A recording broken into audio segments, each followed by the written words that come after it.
if we truly want to mobilize our community and we want to make an impact, a really positive impact into the lives that we're attempting to solve, there are some common things we need to make sure we have to do. We can't have one of these things.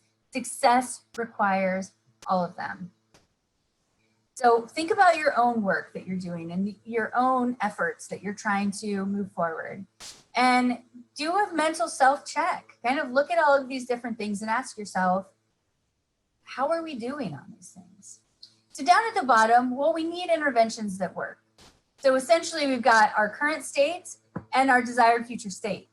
Those are two things. So we're living in our current reality. And if we want to get to a place that is different, that is better, well, we need interventions that work. We need programs that work. We need effective social service programs that are going to be transformative from our current state to our future state. So ask yourself what you're doing, the initiatives you're involved in. Do you know that they work? Do you know that they're effective at getting to where you want to be? So that's the first thing.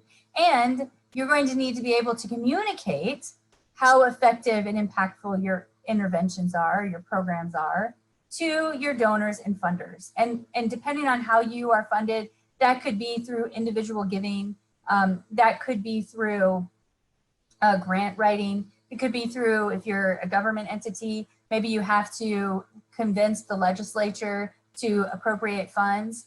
And as we're entered into this post-COVID world, what we know is that we're all kind of, we've heard this all the time, we're all in this together.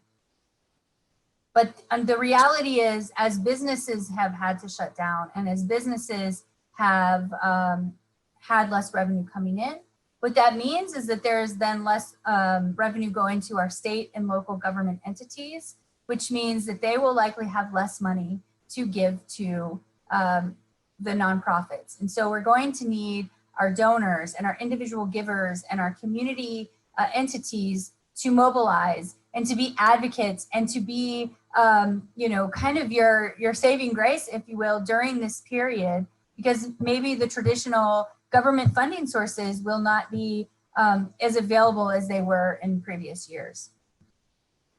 You're also going to need to be able to communicate how your interventions, your organization, your policies are effective at achieving those goals to volunteers, because maybe you do have limited budgets and you're going to need to rely on people who will be willing to donate their time to help you do the work that you want to do. Or maybe you do need voices, whether it's champions or advocates or others at higher levels, to speak about your intervention, your program, your nonprofit, and really kind of share the story about why you are the one to get this done and why you are deserving of being at the right tables, of receiving the right resources. You also are going to be much more effective at mobilizing your community if you're getting positive press, if you're attracting awareness to your cause, or you're able to change the hearts and minds of the community to see things the way that you see them.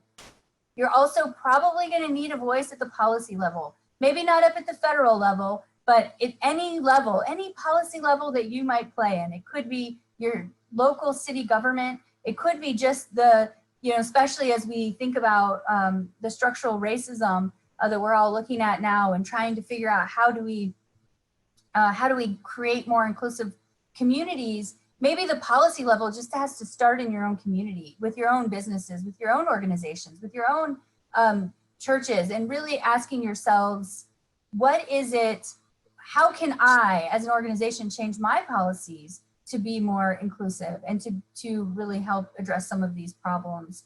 And so you're going to need to make sure that you can influence those decision makers that have those policy conversations, regardless of to you what policy level you need changed. And also, very, very key, you're going to need input from those most impacted, because the people that you're trying to change, or the systems that you're trying to change, or the community that your interventions are targeted for, whether it's seniors or people of color or people living in poverty, people experiencing homelessness, just the community in general, youth, whoever it is that you're trying to target and serve through your work, you need to understand from them what is most important to them. And so we have to think about our organizations and ask ourselves, how well are we doing at all of these things? And do we have the right systems in place? Do we have the right structures that we need to be successful at all of this? And that's what today is all about, is really sharing with you tips to help you get to where you want to be.